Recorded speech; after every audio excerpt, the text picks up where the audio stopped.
Comment j'ai adopté un nous de Yves Hirschfeld et Fabien Bleuze, un jeu édité par une maison d'édition qui porte bien son nom, c'est-à-dire Le Droit de Perdre. Sélection, catégorie Ambiance, Joker 2015.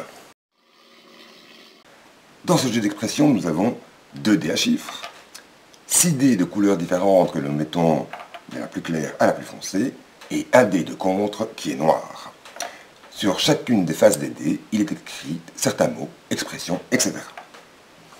Et nous avons les fiches thématiques. Quand c'est au premier joueur à jouer, il va d'abord lancer les 2 dés à chiffres. Les 2 dés à chiffres, soit dans ce cas-ci le 45 ou le 54, vont me permettre de choisir un thème qui se trouve sur ces fiches-ci, en face de chaque numéro.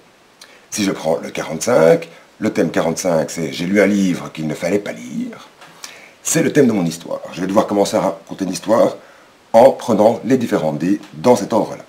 Je vais lancer le premier dé, je vais lire ce qui est marqué dessus, par exemple, je dois vous avouer que, toujours dans le thème du livre qu'il ne fallait pas lire, et à chaque fois que je le sens, je peux lancer le dé suivant pour faire poursuivre mon histoire en lisant exactement ce qui est marqué sur la face du dé. Et ainsi de suite pour tous les dés.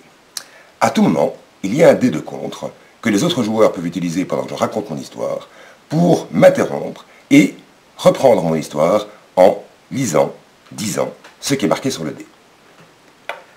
Une fois que j'ai fini mon histoire, je peux lancer un des dés à chiffres qui va être mon score, donc tout à fait aléatoire et tout à fait injuste, mais la vie est injuste. Et si les autres joueurs ont trouvé mon histoire vraiment très très bonne, ils peuvent me dire « Vas-y, tu peux lancer le deuxième dé », ce qui va permettre d'ajouter ça à mon score. Et puis c'est au tour du joueur suivant, et ainsi de suite. Et on passe une très très belle soirée, une très très belle journée, une très belle nuit. Voilà, un jeu d'expression. À très bientôt. Bon amusement.